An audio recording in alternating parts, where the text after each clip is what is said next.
விவரங்களை செய்தியாளர் ராஜேஷ் வழங்க கேட்கலாம். ராஜேஷ், மாநகராட்சி பட்ஜெட் கூட்டத்தை கவுன்சிலர்கள் புறக்கணித்துள்ளதாக தகவல் வெளியாகி இருக்கிறது. விவரங்கள் என்ன? சென்னை மாநகராட்சியினுடைய இந்த பட்ஜெட் தாக்கல் என்பது தற்பொழுது தொடங்கி நடைபெற்று வருகிறது. பொதுவாகவே பட்ஜெட் தாக்கலுக்கு முன்பாகவே மேயர், துணை மேயர், அதே போல ஆணையர் வருவதற்கு முன்பாகவே கவுன்சிலர்கள் தங்களுடைய இருக்கைக்கு அமர்வார்கள். ஆனால் தற்பொழுது வரை கிட்டத்தட்ட 200 கவுன்சிலர்கள் இருக்கக்கூடிய சூழ்நிலையில் தற்போது வரை 84 கவுன்சிலர்கள் மட்டுமே வந்திருக்கிறார்கள்.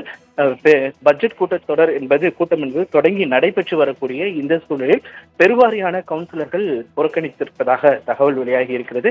அதனை நம்ம நேரடியாகவே பார்க்க முடிகிறது. தற்பொழுது பட்ஜெட் உரையினை மேயர் அவர்கள் வாசித்து வருகிறார்கள். அதில் பல்வேறு நிதிகள் ஒதுக்கப்பட்டு வருகிறது. தொடர்ச்சியாக கல்வித்துறை, விளையாட்டுத்துறை உள்ளிட்ட பல்வேறு துறைகளுக்கு அந்த பட்ஜெட்டில் நிதி ஒதுக்குவதற்கான அந்த நிதிநிலை அறிக்கையை அவர் வாசித்து வருகிறார். ஏற்கனவே சென்னை மாநகராட்சியை பொறுத்த வரைக்குமே பட்ஜெட்டோ அல்லது பொதுவாக மாநகராட்சி கூட்டங்கள் நடைபெறும் பொழுது அவரவர் தங்களுடைய இருக்கையில் அமர வேண்டும். குறித்த நேரத்திற்கு கவுன்சிலர்கள் அந்த மாமன்ற கூட்டத்திற்கு வர வேண்டும் என சென்னை மாநகராட்சி மேயர் அவர்கள் ஏற்கனவே தெரிவித்திருந்தார்.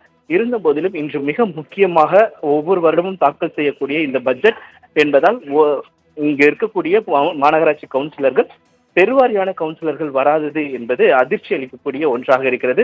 குறிப்பாக அதிமுக, அதே மாதிரி பாஜகவை சேர்ந்த ஒரு கவுன்சிலர் உள்ளிட்ட பெரும்பாலான கவுன்சிலர்கள் புறக்கணித்திருப்பது என்பது அதிர்ச்சி அளிக்கக்கூடிய வகையில் இருக்கிறது.